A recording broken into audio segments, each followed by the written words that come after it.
Good morning আমার প্রিয় বন্ধুরা, রিয়াল থিমের আর একটা নতুন ব্লগসে তোমাদেরকে জানাই অনেক অনেক ভালোবাসা এবং অনেক স্বাগত। আজকে দেখো সকাল সকাল উঠে পড়েছি ভোর 5টায়। আর এই এত বাসন মাজা দেখছো, বেশি বাসন বার করিনি, যেইটুকু প্রয়োজন আমার সেইটুকুই আমি বার করেছি। তা কালকে রাত্রির বেলায় মেজে রেখেছি যাতে সকালবেলায় কোনো রকম কষ্ট করতে না হয়, কারণ 11টার মধ্যে পুজোয় বসে যেতে হবে।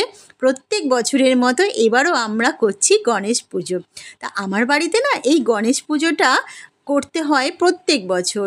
তা দেখো, তাই ভোরবেলায় উঠে আমি স্নান করে রেডি হয়ে গেছি, আর আমার সাথে কিন্তু আমার বিম্বও রেডি হয়ে গেছে।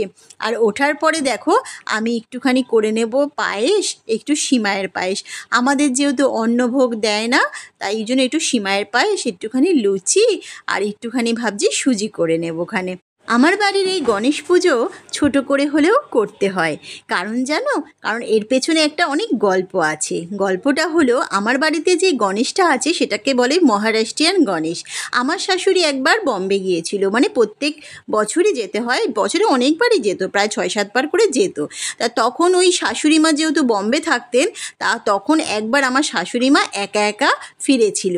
তা তখন আমার শাশুড়ি মাকে তার শাশুড়ি মা ওই গণেশটা কিনে দিয়েছিল, যে বৌমা তুমি একা একা যাবে অত দূর কলকাতায়, এই গণেশটা সঙ্গে করে নিয়ে যাও, তোমাকে রক্ষা করবে, তুমি ভালোভাবে পৌঁছে যাবে। তা তখন থেকেই আমার শাশুড়ি মা ওই গণেশটাকে নিয়ে এসেছিলো, তখন থেকেই প্রতিষ্ঠা করেছিল, তখন থেকেই আমার বাড়িতে ছোট করে হলেও পুজো করে। তা শাশুড়ি মার পরে পুজোটা আমি ধরে নিয়েছি। তা যেইটুখানি শিখেছি শাশুড়ি মার কাছ থেকে ওই সেইভাবেই করি। আর আমার বড়মশাইও একটুখানি বলে দিয়েছিল যে এইভাবে করে, ওই কোনো রকম যেটুকু পারি 3টে বাচ্চাকে নিয়ে সেইভাবেই আমি করে থাকি। তো দেখো এখানে আমার ছোটো মেয়েকে দিয়েই আমি মানে গণেশকে স্নান করাচ্ছি। প্রথমে গণেশ ঠাকুরকে একটুখানি পীতাম্বরী দিয়ে আমি পরিষ্কার করে দিয়েছি, তারপরে ছোটো মেয়েকে বললাম তুই আজকে এবার একটুখানি স্নান করিয়ে দে। তারপরে একটু অষ্টগন্ধা দিয়ে ভালো করে মাখিয়ে, দুধ দিয়ে একটুখানি গঙ্গার জল, চন্দন গোলা দিয়ে ভালো করে সুন্দর করে, এবার চন্দন বাড়ছে দেখো, ওকে দিয়ে আমি করিয়েছি। আমি বললাম কর, ও বেশ করতে চাইছে। আমি বললাম ঠিক আছে, তোর যখন মনের ইচ্ছা হয়েছে তুই গণেশকে স্নান করা। বেশ সুন্দর করে স্নান করালো। তারপরে দেখো চন্দন মাখাচ্ছে, মাখিয়ে সুন্দর করে আমি বললাম ভালো করে এবার একটু পুছে দে, তাই ও এবার একটুখানি পুছে দিচ্ছে। তা ছোটোর থেকেই না মেয়েদেরকে একটু একটু করে আমি সবই শেখাই, টুকটুক করে পড়াশোনার পাশে পাশে, যাতে এই যে পুজোর এই যে কীভাবে কাজটা করতে হয় সেটা যেন ওদের কোনো দিনও অসুবিধা না হয়, ওরা যেন এইগুলো জানা থাকলে পরে সুবিধাই হবে। আর আমার হাতে হাতে একটুখানি করে দিলে আমারও ভালো লাগে, কাজটা এগিয়ে যায় আর ওদের শেখাও হয়ে যায়। তা ওই জন্য দেখো এবার আমি আমার সব মেয়েদের নিয়ে বসে পড়েছি। ছোটো মেয়ে সবার আগে উঠেছে, উঠে টুকটুক করে আমার হাতে হাতে সব অনেক কাজ করে দিয়েছে আজকে। আর দেখো তারপরে বড় মেয়ে উঠেছে, স্নান করতে, একটাই তো যেহেতু বাথরুম, ওই জন্য স্নান করতে সবারই একটু দেরি হয়। তারপরে মেজো মেয়ে উঠে পড়েছে, সবাই একটা একটা করে আমি সবাইকে দায়িত্ব দিয়েছি, তুই এটা কর, তুই এটা কর, এই করে করে বেশ আমার তাড়াতাড়ি করে জোগাড়ও হয়ে যায়। তা আমার বেশ ভালোও লাগে, আনন্দও লাগে বেশ ঘরটা। তা ও একটা কাজ করছে তো ও একটা কাজ করছে, তো সবাইকেই মিলেমিশে আমি শেখাই, টুকটুক করে শিখুক, তাতে অসুবিধা কী আছে, শিখলে তো কারো ক্ষতি হবে না, ওদেরই ভালো হবে।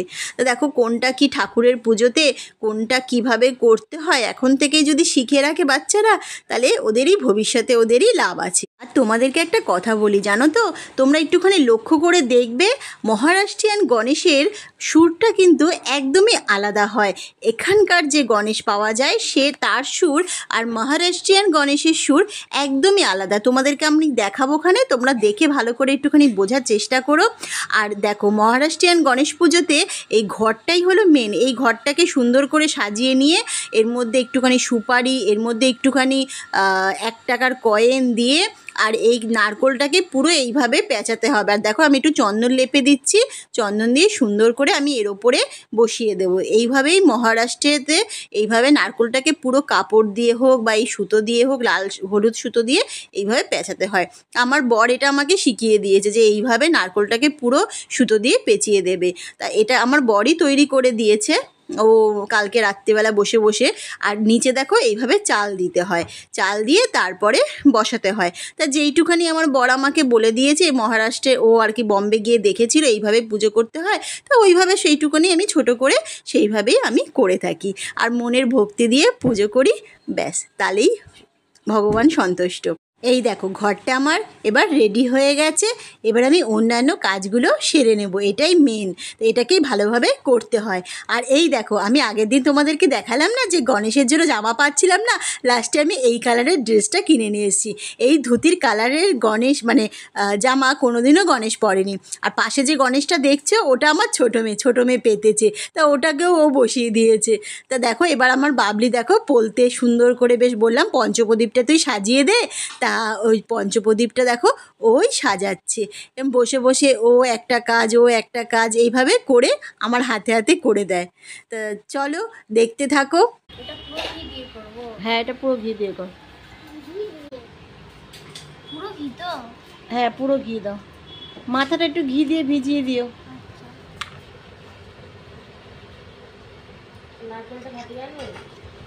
হ্যাঁ হ্যাঁ, একটা বাটি ভালো করে ধুয়ে নিস, না নোংরা পড়বে। ওই তো ওখানে দা আছে দেখ, ওই তলায়, ঠাকুরের তলায়।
পুজোর গোছানো আমার সব কমপ্লিট।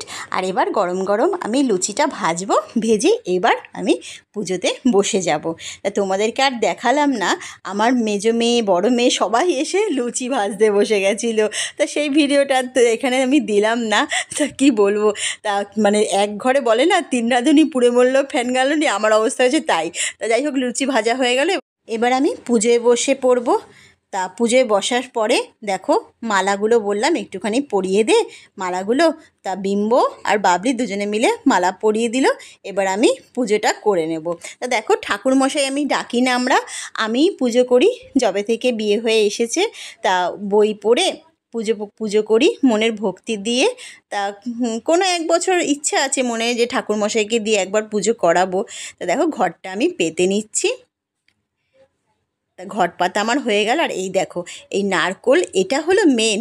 এই নারকোলের মধ্যে গুড় দিয়ে এটা মহারাষ্ট্রে দেয়। তা আমার বর দেখেছে, তা এটা কিন্তু আমরা বরাবরই এইভাবে আমরা দিই। তা চলো পুজোটা করে নিই আমি।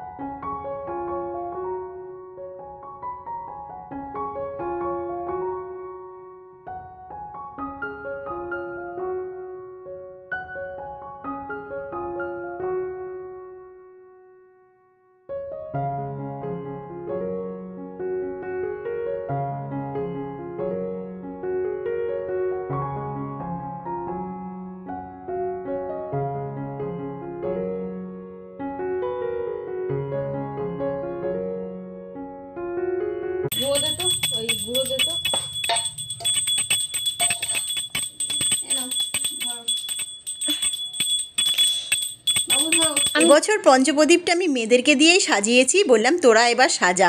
এবছর তোদের সাজানোর পঞ্চপ্রদীপ দিয়ে আমি আরতি করব গণেশকে। তা ওরা সাজিয়ে দিল, দেখো আমার কি ভালো লাগলো।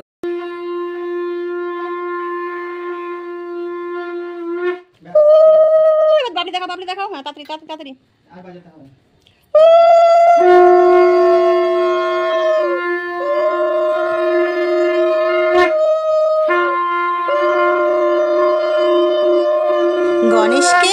আমার বোবো বাবলি বিম্ব, আমার বর, আমি, আমাদের সবারই সকলের আরতি করা সম্পূর্ণ হলো। তা পুজোও মোটামুটি সম্পূর্ণ হলো। এবার আমি এই পঞ্চপ্রদীপের আরতিটা সবাইকে একটু নিতে বললাম আর সারা বাড়িতে একটুখানি দেখিয়ে দিলাম। ব্যাস, পুজো আমার শেষ। আর এই দেখো, আমি এইভাবে সুন্দর করে বেশ গুছিয়েছি। মোদক, লাড্ডু যা যা দেয় সেই সবই আমি দিয়েছি। আর গণেশের তো মেন জিনিস হলো এই দুব্বর মালা। দুব্বর মালা হলো খুব প্রিয় গণেশের হয়। আর এই নারকোল আর গুড়ের প্রসাদটা তোমরা যারা জানো না তারা অবশ্যই, যারা বাড়িতে গণেশ পুজো করো, এই নারকোল দিয়ে গুড় দিয়ে এই প্রসাদটা দিয়ে দেখো। আমি দেখাচ্ছি, দেখতে পাচ্ছ আমার গণেশের সুরটা? পরে অন্য একদিন ভালো করে তোমাদেরকে দেখাবো পারলে পরে। তখন একটু খেয়াল করার। দেখো, মানে নারকোলের মধ্যে গুড়। তা মোটামুটি এই ছোট্ট একটু আয়োজন করেছি। কীরকম লাগলো তোমাদের আমার এই ছোট্ট একটুখানি আয়োজন?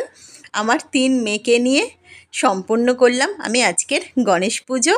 তা ব্লগটা ছাড়তে আমার একটু দেরি হয়ে গেছে, আসলে এডিটিং করতে আমি সময়ই পাইনি।